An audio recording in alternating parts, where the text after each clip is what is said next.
Hello बच्चों, how are you.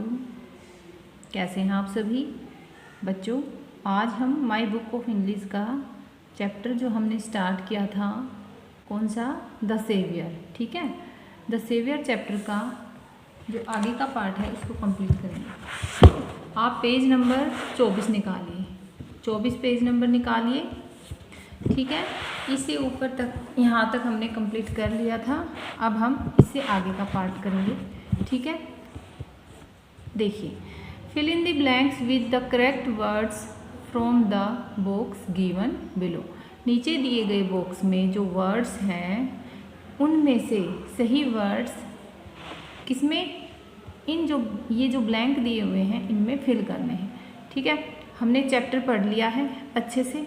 ठीक है, उस चैप्टर के बेस पे है ये। ठीक है, थ्रोन का मतलब मैंने क्या बताया था, सिंहासन होता है। ठीक है, क्या होता है, सिंहासन। प्रिजन का मतलब होता है जेल। नेकलेस क्या होता है, नेकलेस होता है जो हम गले में पहनते हैं। ठीक है, गले में पहनने का आभूषण। ठीक है, किंगडम यानी हार भी कह सकते हैं इसको। किंगडम होता है साम्राज्य। ठीक है, जैसे इस चैप्टर में था सुद्धोधन का साम्राज्य। ठीक है, वो राजा था अपने साम्राज्य का। ठीक है, और जब वो न्याय करने आया तो कहाँ पे बैठा था, थ्रोन पे, अपने सिंहासन पे। अब मिनिस्टर्स कौन होते हैं, मंत्री। राजा के मंत्री भी होते हैं, है ना। और कोर्ट होता है क्या, दरबार, राजा का दरबार। ठीक है, अब देखिए, फर्स्ट है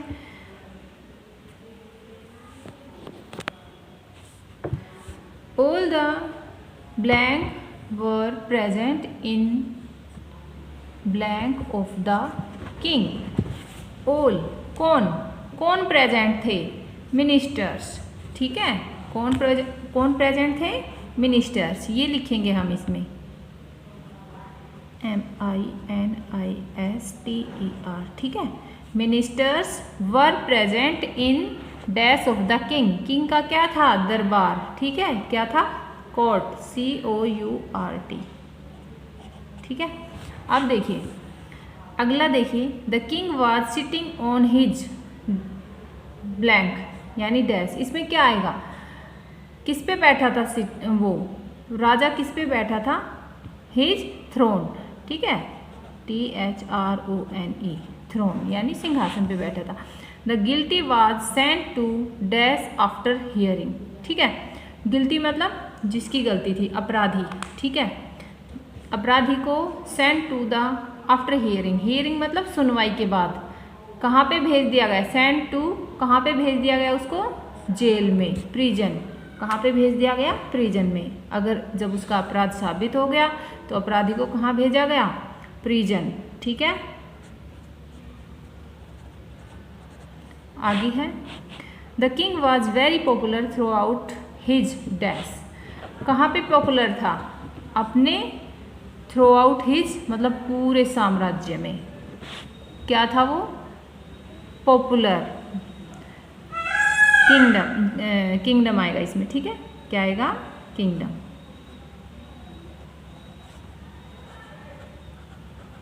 आगे है, queen's dash was made of gold. Queen का गोल्ड से क्या बना हुआ था, ये भी सब कुछ, ये सारे हमने फिल कर लिए हैं। बचा कौन, नेकलेस। तो नेकलेस बना हुआ था उसका सोने का। ठीक है, गोल्ड से क्या बना हुआ था, नेकलेस मतलब हार। ठीक है, तो इस तरह से आपको फिल करना है। क्या, all the minister were present in the court of king. सभी मिनिस्टर्स राजा के दरबार में उपस्थित थे। The king was sitting on his throne. King कहाँ पे बैठा था, अपने थ्रोन पे, सिंहासन पे। The guilty was sent to the prison after hearing. जो अपराधी था उसको हियरिंग के बाद कहाँ पे भेजा गया, सुनवाई के बाद जेल में भेज दिया गया। The king was very popular through out his kingdom. King जो है अपने साम्राज्य में बहुत पॉपुलर था। ठीक है, पॉपुलर होता है बहुत ही मतलब प्रसिद्ध। ठीक है, queen's necklace was made of gold. Queen का नेकलेस मतलब हार, किससे बना हुआ था, गोल्ड से। आगे देखिए, look at the pictures of some faces expressing different emotions और फीलिंग। ठीक है, इमोशंस और फीलिंग। इमोशंस और फीलिंग को क्या कर रहे हैं, डिफरेंट इमोशन और फीलिंग को शेयर कर रहे हैं, एक्सप्रेस कर रहे हैं। कौन से, ये नीचे दिए हुए फेसेस हैं, ठीक है। Right N appropriate word under each one of them that describe it. इनमें से एक वर्ड, प्रत्येक वर्ड एक फेस को डिस्क्राइब करता है। You may choose the word from the box. आप इस बॉक्स में से वो वर्ड चूज कर सकते हैं, ठीक है।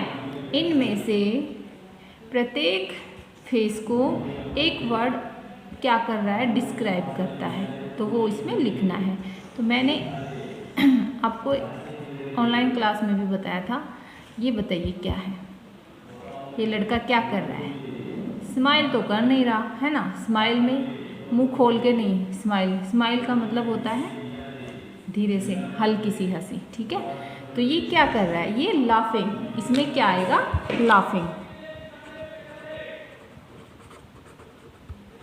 ठीक है। हमने इसको इसमें फिल कर दिया।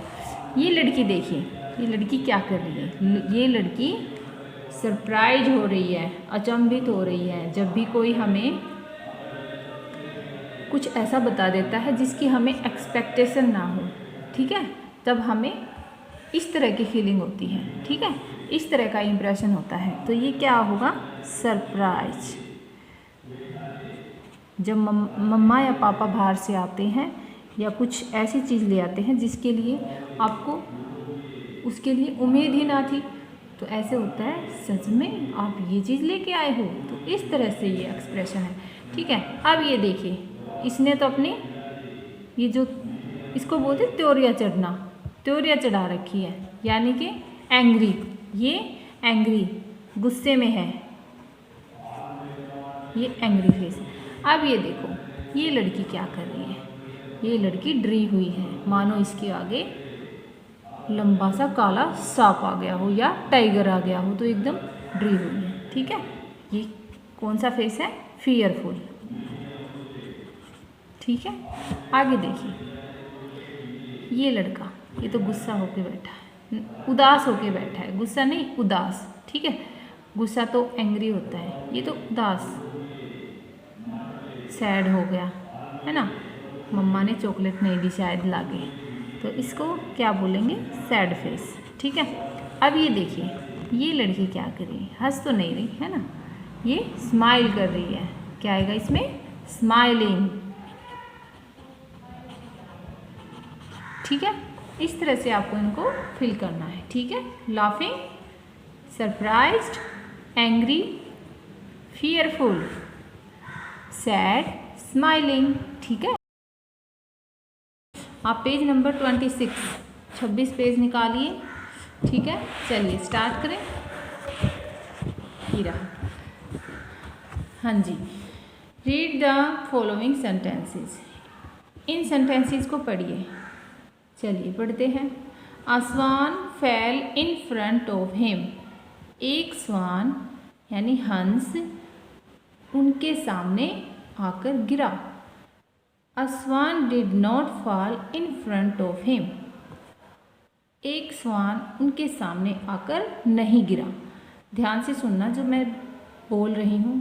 पहले में तो क्या था, एक स्वान उनके सामने आकर गिरा और एक स्वान उनके सामने आकर नहीं गिरा। Prince Siddhartha took out the arrow. Prince Siddhartha ने एरो को बाहर निकाला। Prince Siddhartha did not take out the arrow. Prince Siddhartha ने कोई एरो बाहर नहीं निकाला। तो इन वर्ड्स में देखिए, पहले में तो काम का करना है ना, काम हो रहा है, और दूसरे में नहीं, मना कर दिया गया कि नहीं ये तो हुआ ही नहीं पहले सेंटेंस में। तीसरे में दिया हुआ है कि उसने एरो को बाहर निकाला। चौथे सेंटेंस में दिया हुआ है कि नहीं निकाला। तो अब देखिए, as you see the verbs in the italic in sentences. Italic मैंने बताया था आपको, जो स्लैंटिंग सी राइटिंग होती है, तरह से लाइन। देखो ये रहा, फेल और टुक, ठीक है। तो ये जो वर्ड्स हैं सेंटेंस में, first and third 3 are in the affirmative and the verb in sentences. ठीक है, इसमें ये जो इटैलिक वर्ड है ये क्या है, ये वर्ब है। वर्ब क्या होती है, वर्ब होती है एक्शन वर्ड्स। इन वर्ड से हमें पता चल रहा है कि काम क्या हो रहा है, कि कौन सा काम हो रहा है। फैल, फैल का मतलब गिरना, और टुक का मतलब निकाला। ठीक है, तो ये जो वर्ड है ये क्या है, एक्शन वर्ड्स है। आगे पढ़ते हैं। Verb in sentences 2 and 4 are in the negative. देखो फर्स्ट और 3 में तो क्या है, एफर्मेटिव सेंटेंस है। ठीक है, और इसमें क्या है, नेगेटिव है। ठीक है, इसमें क्या है, नेगेटिव है। तो देखिए, we replace the second form of the verb. क्या कर दिया, second form of the verb को, फैल एंड टुक को कहाँ पे रिप्लेस कर दिया, किसके साथ रिप्लेस कर दिया, किसकी जगह बदल दिया, with did not plus first form of the verb. Did not plus first form. ठीक है, ये सेकेंड फॉर्म थी फैल, इसकी फर्स्ट फॉर्म क्या हो गई, फाल हो गई। क्या हो गई, फाल हो गई। डिड नॉट के बाद, डिड के बाद जब भी हम वर्ब के फॉर्म लगाते हैं तो उसकी फर्स्ट फॉर्म यूज होती है। ठीक है, तो इसमें हमने did not plus fall first form use की, रिप्लेस कर दी फैल की जगह। अब टुक की जगह पे हमने डिड नॉट टेक। ठीक है, टेक होती है फर्स्ट फॉर्म, टुक होती है सेकंड फॉर्म। ठीक है, तो टुक की जगह हमने किसको रिप्लेस किया, डिड नॉट प्लस टेक को। ठीक है, तो ये क्या बन गए, अब इनके नेगेटिव सेंटेंस बन गए। नेगेटिव मतलब नहीं, किसी भी काम को नकार देना कि ये काम हुआ ही नहीं। ठीक है, जब भी कोई काम होता है, जैसे मैंने कहा मैंने खाना खा लिया। ठीक है, आई हैव टेकन फूड। ठीक है, मैंने खाना खा लिया। अब मैं ये कहूँ मैंने खाना नहीं खाया। ठीक है, तो इस तरह से हम क्या करते हैं, इनमें हम नेगेटिव, मैंने नेगेटिव बनाया इसका। ठीक है।